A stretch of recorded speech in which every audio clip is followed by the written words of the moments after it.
YouTube channel, I've thought of so many ideas that I could upload on YouTube. But what I thought is, being a medical student, I should convey all the practical information, practical things that they mostly won't teach in the colleges, that most of the students won't be able to learn because of poor posting teachings. Like medical students will be having postings from their second year, third year, fourth year, and fifth year internship. They'll eventually be learning the things what I'm going to say, but I'm going to say all the things in a very detailed way that one can understand it so easily, without picking one point from this posting, picking one point from that posting, picking one point from this posting, like that. So I'm not going to say so much of subject in this videos. I'm going to say mostly about how you exactly interact and how you exactly approach a patient and how to exactly treat a disease. In these videos, I'm going to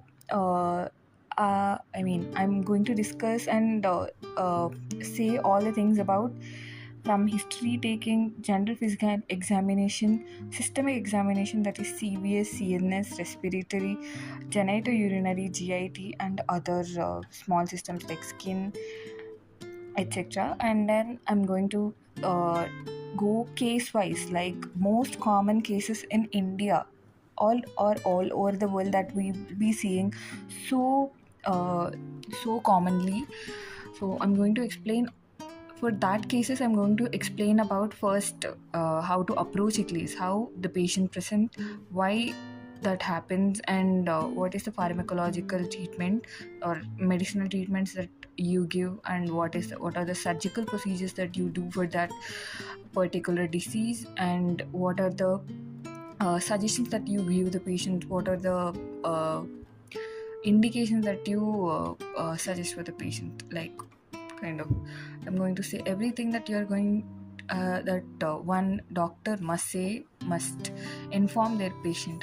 I'm also in the few videos going to discuss about laws about, if let's take the case of HIV or AIDS. In that case, I'm going to explain about a few patient and doctor related laws also, where patient privacy is so important, kind of things, medical legal things also I'm going to explain a little.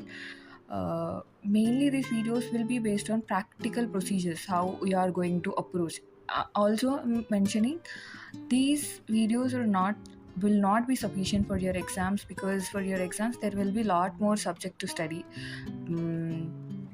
uh, I'm going to give an outline of everything, like actually in the future, or whenever a patient comes to you, how should you treat them, how should you approach them in a way. So I'm going to do that in these videos. So in this video, I'm going to say about how you treat a patient, what are the steps in treating a patient, how to approach a patient. So the first step in the treatment or approaching a case or patient is first step. It is take detailed history from the patient. History taking is a very crucial step, where only one single thing that you miss out on asking can lead to a misdiagnosis and can even lead to more severe complications in the disease of the patient. So history taking is so important. And coming to general physical examination, you have to you have to check all the appearance and few other things that you are going to do in the general physical examination. And then you're going to do system wise examination. I'm saying here only that you were in normal practice, you don't have to do all the systems examination each and every step. Based on the symptoms or patient presentations that patient came with, you can rule out few of the tests or procedures done in systemic examination. You can even rule out few systems, you can rule out so many things. Based on acquiring more and more experience, you'll get to know that how to rule out all those. But in this, I'm going to explain all the systemic examinations that are going to be performed, and how to perform them, and then you have to send the patient. Okay, till then you'll be having a differential diagnosis, like all the symptoms and the general physical systemic examination findings will give you little, okay, one, two or three or maybe four or five diseases in your mind that will be coming. Few easier cases you can even diagnose the case in history taking itself.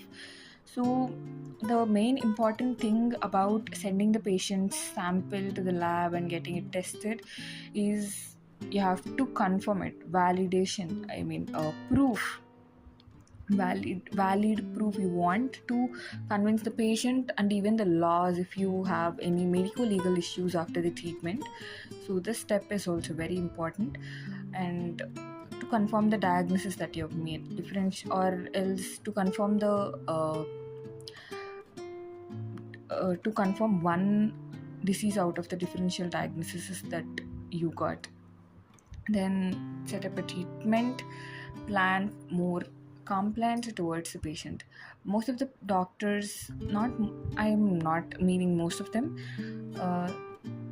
as far as the doctors I've seen, they will be suggesting the patients the medicines which are a little more in cost because of the revenue that they are going to get from the companies, whatever those are. So that is very important towards, like, you have to be more compliant towards the patient. Like, you should see his affordability, you should see if he can take it that many times a day, if that medication is so many times, or if that medication let's take an example. If that medication is said to be taken 4 or 5 times, thrice a day, even that was compliant to the patient. So you'll be switching that medication from that to one dose or two doses per day. That will be more easier for the patient to take.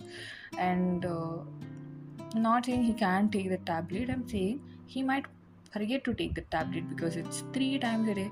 There is very high chance of forgetting that medication to be taken. So that is one of the example to be a little more compliance towards the patient. Comfort, you have to see comfort of the patient. And then the most important step is while performing history, while taking history or performing physical examinations, you have to take consent. You have to explain each and every procedures that you are doing to the patient. And then after setting up a treatment plan, you have to discuss why this happened and how you are going to treat that and what will be the result of it. You also have to without forgetting, you have to say the side effects of the treatment if there are any, because most of the doctors hesitate to say the side effects to the patient, that out of I don't know why, like out of something like they might think that this doctor is giving me this medications which have side effects, he can give more better medications, right? Like that they might think. Because of that, most of the doctors hesitate to discuss about little small side effects that they get. But actually they should even discuss about that also. And then the next thing is okay, after explaining all the procedure and treatment plan to the patient, you have to observe the patient. Few patients in severe cases will be admitted in the hospitals. You have to check for their prognosis, check for their few of the markers will be there for prognosis, like if it is a good prognosis or bad prognosis, kind of, if your treatment is working or not. But if it is a small disease which can be treated by even sending the patient home, you can ask them for the prognosis on their next visit. Then give suggestions to the patients, tips to patients for comfortable and healthy lifestyle.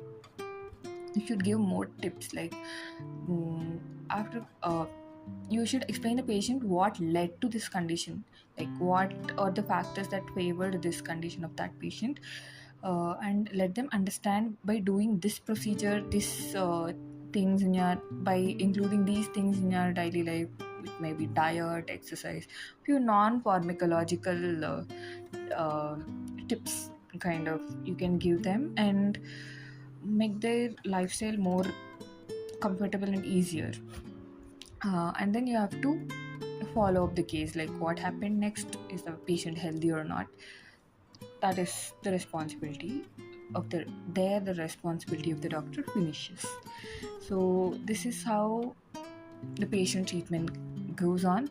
And in the upcoming videos I'll be explaining about history taking, and then physical examination, system wise examination, and then I'll be discussing each and every case.